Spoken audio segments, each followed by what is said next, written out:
Twist twist എന്ന് പറഞ്ഞാൽ ഇന്നത്തെ സുവിശേഷത്തിൽ ഒരു രാജാവിന്റെയും വൃത്തിന്റെയും കഥ വന്നിട്ട് യേശു നമ്മളോട് പറയുകയാണ്, നിങ്ങളോട് ദൈവം കരുണ കാണിച്ചെങ്കിൽ നിങ്ങളും പരസ്പരം കരുണ കാണിക്കണം എന്ന് പറയുകയാണ്. ഈ വൃത്തിന് വലിയൊരു എമൗണ്ട് കടമുണ്ടായിരുന്നിട്ട് രാജാവിനോട് അല്ലെങ്കിൽ യജമാനോട് ഇയാള് താണു വീണ് അപേക്ഷിക്കുകയാണ്. അദ്ദേഹത്തിന്റെ ഈ അപേക്ഷ കേൾക്കുമ്പോൾ രാജാവ് അദ്ദേഹത്തോട് വളരെ കരുണാപൂർവം പെരുമാറുന്നു.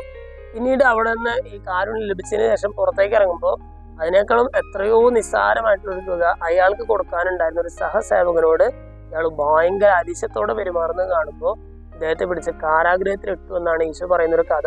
എന്നിട്ട് ഈശോ പറയുകയാണ്, സ്വർഗസ്ഥനായ പിതാവ് നിങ്ങളോട് കരുണ കാണിക്കുന്നത് പോലെ തന്നെ നിങ്ങളും പരസ്പരം കരുണ കാണിക്കണം എന്ന് പറയുകയാണ്. ഇന്നത്തെ സുവിശേഷത്തിന്റെ സാരാംശം നമ്മുടെ ജീവിതത്തിൽ പകർത്തണം എന്നുണ്ടെങ്കിൽ നമ്മൾ ആദ്യം ചെയ്യേണ്ട ഒരു കാര്യം, ദൈവം എന്നോട് എത്രമാത്രം കരുണാപൂർവ്വം പെരുമാറുന്നു എന്ന് നമ്മൾ മനസ്സിലാക്കണം. കാരണം നമ്മുടെ ജീവിതത്തിലെ ചെറിയ ചെറിയ പാപങ്ങൾ പോലും ദൈവം ക്ഷമിക്കുമ്പോൾ അത് ദൈവത്തിന്റെ കരുണ എത്രമാത്രം ദൈവം പ്രകടമാക്കുന്നതാണെന്ന് നമ്മൾ മനസ്സിലാക്കിയെങ്കിൽ മാത്രമേ മറ്റുള്ളവരോട് കരുണാപൂർവ്വം പെരുമാറാനായിട്ട് നമുക്ക് സാധിക്കുകയുള്ളൂ. ഫൗസ്റ്റിന്റെ ഡയറിയിൽ ഫൗസ്റ്റിന് പ്രകാരം പറയുന്നുണ്ട്, നിത്യവിധിയാളനായിട്ടുള്ള ദൈവം എനിക്ക് തന്റെ ശിക്ഷാവിധിയെ കുറിച്ചുള്ള ഒരു ബോധ്യം തന്നു.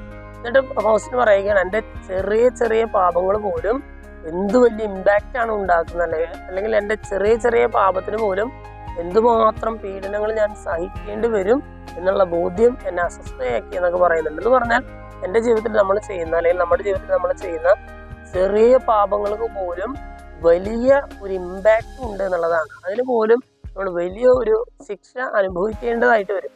അങ്ങനെയാണെങ്കിൽ ഓരോ ദിവസം നമ്മൾ മുന്നോട്ട് പോകുമ്പോൾ ദൈവത്തിന്റെ കാരുണ്യം എന്തുമാത്രം സ്വീകരിച്ചിട്ടാണ് നമ്മൾ മുന്നോട്ട് പോകുന്നതെന്ന് മനസ്സിലാക്കിയാൽ മാത്രമേ മറ്റുള്ളവരോട് കരുണയോടെ പെരുമാറാനായിട്ട് നമുക്ക് സാധിക്കുകയുള്ളൂ.